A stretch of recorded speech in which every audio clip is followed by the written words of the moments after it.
Hello students. पिछली class में हम उप सहसंयोजक यौगिकों का नामकरण पढ़ रहे थे, जिसमें हम लिगेंडों का नामकरण कैसे करें इसके बारे में चर्चा कर रहे थे कि लिगेंड चाहे अकार्बनिक हो या कार्बनिक, अगर वो ऋणायनी है, अगर उसके ऊपर नेगेटिव चार्ज है तो उसके अंत में अनुलग्न ओ आता है।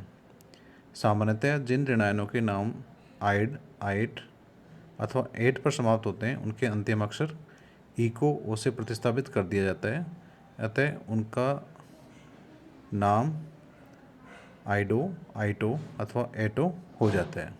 जैसे सल्फाइड लिगेंड का नाम सल्फाइडो, क्लोराइड का नाम क्लोराइटो और नाइट्रेट का नाम नाइट्रेटो होता है।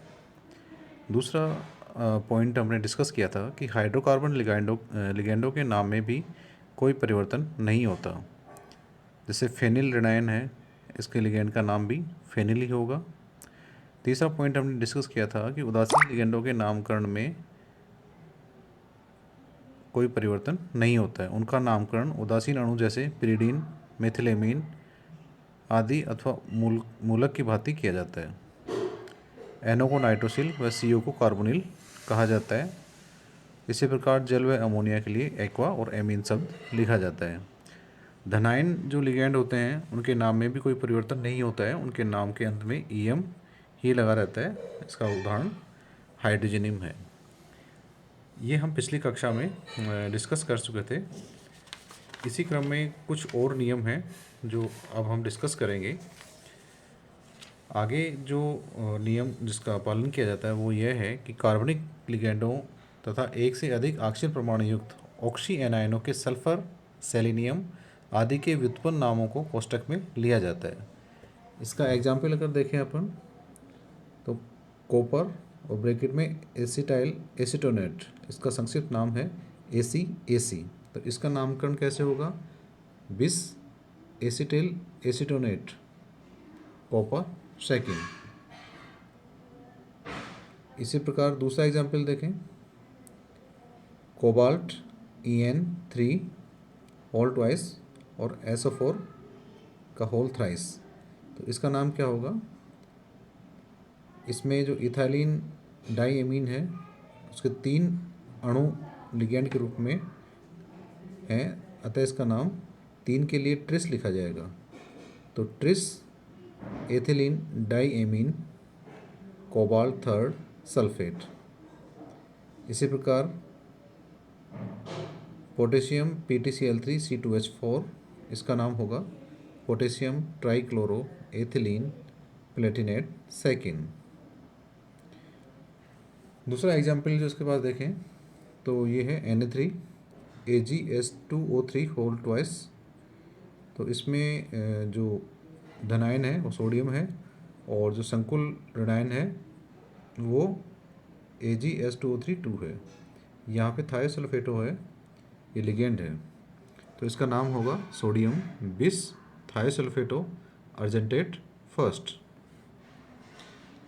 अब नेक्स्ट जो पॉइंट है वो ये है कि दोहरे दंतु एम्बिडेंटेंट जो लिगेंड हैं उनका नाम लिखते समय इनके लिगेंड का नाम लिखने के बाद कप्पा लिखकर उस परमाणु का प्रतीक लिखते हैं जिसके द्वारा यह धातु से बंध बनाता है। फॉर एग्जाम्पल, अगर थायोसाइनेटो लिगेंड है तो वो धातु से 2 प्रकार से जुड़ सकता है, एक सल्फर आयन के द्वारा और दूसरा नाइट्रोजन परमाणु के द्वारा, सल्फर परमाणु के द्वारा या नाइट्रोजन परमाणु के द्वारा। तो अगर ये सल्फर परमाणु के द्वारा मेटल आयन से जुड़ा हुआ है तो इसका जो नाम लिखेंगे वो थायोसाइनेटो KS, के यानी कप्पा, थायोसाइनेटो कप्पा S लिखेंगे। और अगर ये नाइट्रोजन परमाणु से धातु के साथ बंध बना रहा है तो इसको लिखेंगे थायोसाइनेटो कप्पा N। इसी प्रकार जो दूसरा एम्बिडेंट लिगेंड है वो है नाइट्राइटो। तो यह भी 2 प्रकार से धातु के साथ बंध बना सकता है, ऑक्सीजन परमाणु के द्वारा और नाइट्रोजन परमाणु के द्वारा। यदि यह लिगेंड ऑक्सीजन परमाणु द्वारा धातु से बंध बना रहा है यानी MONO फॉर्म में है तो इसका नाम लिखेंगे नाइट्राइटो कप्पा O। और यदि यह नाइट्रोजन परमाणु द्वारा धातु से बंध बना रहा है तो इसका नाम लिखेंगे नाइट्राइटो कप्पा N। आगे का जो पॉइंट है वो है कि जो संकुल है वो उदासीन भी हो सकता है, ऋणायन भी हो सकता है और धनायन भी हो सकता है। तो उनका नामकरण किस किस प्रकार से करेंगे। उदासीन संकुल अणु का नामकरण एक ही शब्द में लिखा जाता है।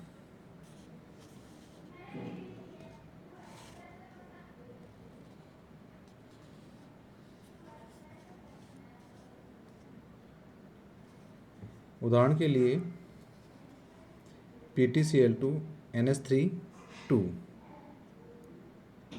इसका नाम एक ही शब्द में होगा डाईएमीन डाईक्लोरो प्लेटिनम सेकिन। इसी प्रकार दूसरा उदाहरण NiCO2 PPS3 2, इसका नाम होगा डाईकार्बोनिल ट्राइफेनिल फास्फीन निकल। और यदि संकुल धनायन हो तो उसमें भी ऊपर बताए गए नियमों का पालन करते हुए उसका नाम लिखकर कोष्टक में केंद्रीय धातु आयन का ऑक्सीकरण अंक लिखकर आगे आयन लिख देते हैं। उदाहरण के लिए AgNH3 प्लस, ये अगर संकुल आयन है तो इसका नाम होगा डाईएमीन सिल्वर फर्स्ट आयन। और यदि दूसरा उदाहरण लें जो है CONH3 3 प्लस, तो इसका नाम होगा हेक्साएमीन कोबाल्ट थर्ड आयन। इसी प्रकार एक अन्य उदाहरण लें AlS2O5 OH 2 प्लस, तो इसका नाम होगा penta aqua hydroxo aluminium third ion. यदि संकुल ऋणायन है तो इसके नामकरण में धातु के नाम के अंत में 8 जोड़कर कोष्टक में उसका ऑक्सीकरण अंक लिखकर आयन लिखा जाता है। फॉर एग्जाम्पल अगर इसका नामकरण करें NiCN4-2 का, तो इसका नाम होगा टेट्रासाइनो निकलेट सेकेंड आयन। दूसरा एग्जाम्पल देखें तो FeCN6 4- यानी हेक्सासाइनोफेरेट सेकेंड आयन। और दूसरा एग्जाम्पल लें तो वो है ट्राईऑक्सलेटो एल्यूमिनेट थर्ड आयन यानी AlC2O4 3-।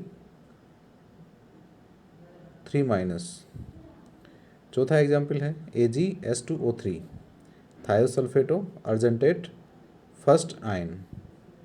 इन सभी उदाहरणों में आपने देखा कि लिगैंड का नाम लिखने के बाद धातु आयन के शब्द में अंत में 8 जोड़ा गया है।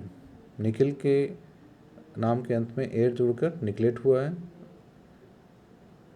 फेरस के नाम के अंत में जोड़कर फेरेट हुआ है, और एल्यूमिनियम में एल्यूमिनेट हुआ है, और अर्जेंटम में अर्जेंटेट हुआ है।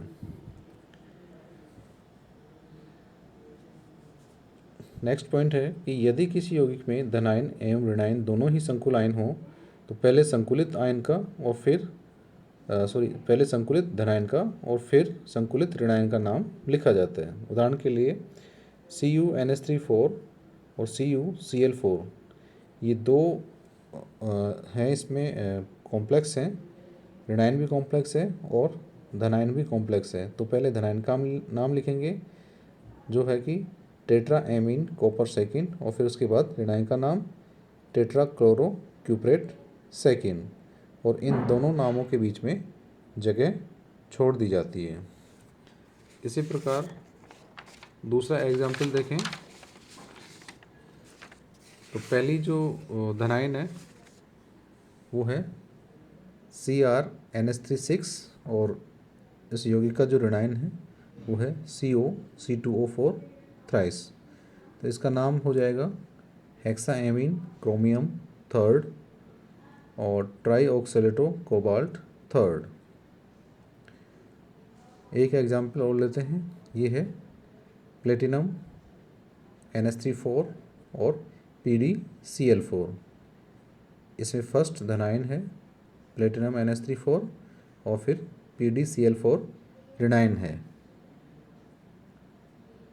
तो इसका नाम हो जाएगा टेट्रा एमीन प्लेटिनम सेकेंड और टेट्रा क्लोरो पैलिडिएट सेकेंड। संकुल नेक्स्ट पॉइंट है, संकुल आयनों के साथ जुड़े हुए धनायनों अथवा ऋणायनों की संख्या नाम में नहीं लिखी जाती।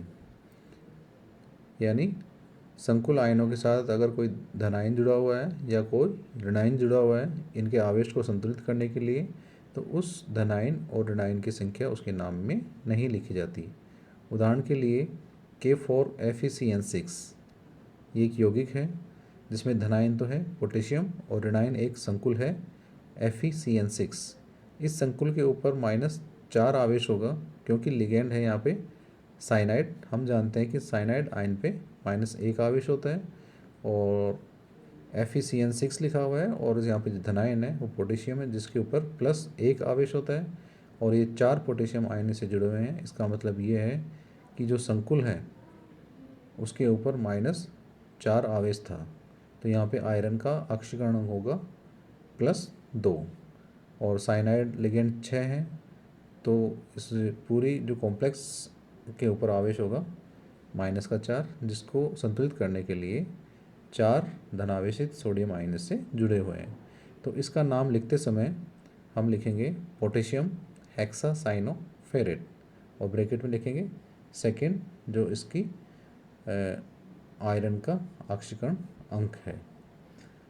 अब इसका नाम हम ये नहीं लिख सकते कि टेट्रा पोटेशियम हेक्सासाइनोफेरेट सेकेंड, इसका नाम होगा पोटेशियम हेक्सासाइनोफेरेट। यानी इस प्रकार के संकुलों का नाम लिखते समय, यानी ऐसे संकुल जिसमें संकुल आयन धनायन और ऋणायन है और उसके आवेश को बैलेंस करने के लिए उसके साथ ऋणायन और ऋणावेशित और धनावेशित आयन जुड़े हुए हैं, तो उनकी संख्या नहीं दर्शाई जाती। यहाँ पे पोटेशियम धनावेशित आयन से जुड़ा हुआ था। इसी प्रकार हम एक दूसरा उदाहरण लेते हैं CONH36Cl3। यहाँ पे कॉम्प्लेक्स है CONH36 और इस कॉम्प्लेक्स का जो धनावेश है वो है +3, जिसको उदासीन करने के लिए यहाँ पे 3 क्लोराइड आयन जुड़े हुए हैं। तो इसका नाम हम हेक्साएमीन कोबाल्ट 3rd क्लोराइड ही लिखेंगे। इसका नाम इस प्रकार से नहीं लिखा जाएगा कि हेक्साएमीन कोबाल्ट ट्राइक्लोराइड। यहाँ पे क्लोराइड आयनों की संख्या नहीं दर्शाई जाएगी, केवल हेक्साएमीन कोबाल्ट 3rd क्लोराइड ही लिखा जाएगा। तो ये था लिगेंड्स का नामकरण और कुछ कॉम्प्लेक्स का नामकरण। आगे जो लिस्ट दी गई है इसमें एक टेबल के रूप में, जिसमें जो लिगेंड हैं उन लिगेंडों के IUPAC नाम दिखाए गए हैं। जैसे पहले ऋणायनी लिगेंड के नाम लिखे गए हैं, उनके सूत्र लिखे गए हैं और फिर उनका IUPAC नाम लिखा गया है। जैसे H- का IUPAC नाम हाइड्राइडो, F- का फ्लोराइडो, Cl- का क्लोराइडो, Br- का ब्रोमाइडो, I- का iodo, ClO3- trioxilato trioxochlorato, ClO4- tetra oxochlorato, O2- dioxo. इस प्रकार से इनके नाम दिए गए हैं इस टेबल में। इसके बाद में जो है उदासीन लिगेंडों के नाम दिए गए हैं, जैसे O2 डाईऑक्सीजन, H2O aqua, CO carbon monoxide, NH3 ammonia है और इसका IUPAC नाम एजेन लिखेंगे, CH3NH2 मेथेनामीन। और इसके बाद में जो इसमें सारणी में दिए गए हैं धनायनी लिगेंड, जैसे NH4+, इसका नाम अमोनियम, NH2 NH3+ हाइड्रोजीनियम, NO+ नाइट्रोसिलियम और H3O+ हाइड्रोनियम। तो ये लिगेंड हैं जिनके IUPAC नाम और इनके सूत्र इसमें दिए गए हैं इस सारणी में। कार्बनिक लिगेंड का नाम भी इसमें दिया गया है, जैसे सामान्य नाम क्या होगा किसी का, और उसका क्रमबद्ध नाम क्या होगा, और उसका संक्षिप्त रूप क्या होगा। यदि कार्बोनिल लिगैंड एसिटाइल एसीटोन है तो इसका संक्षिप्त नाम होगा ACAC, और इसका क्रमबद्ध नाम होगा 2,4-पेंटेन डाइओन। साइक्लोपेंटाडाइनाइल, इसके लिए CP लिखते हैं, और इसका क्रमबद्ध नाम होगा साइक्लोपेंटाडाइनाइल। एसिटिल को AC लिखेंगे और इसका क्रमबद्ध नाम भी होगा AC। ब्यूटिल को BU लिखेंगे और इसका क्रमबद्ध नाम भी ब्यूटिल होगा। फेनिल का PS लिखेंगे और इसका क्रमबद्ध नाम भी फेनिल होगा।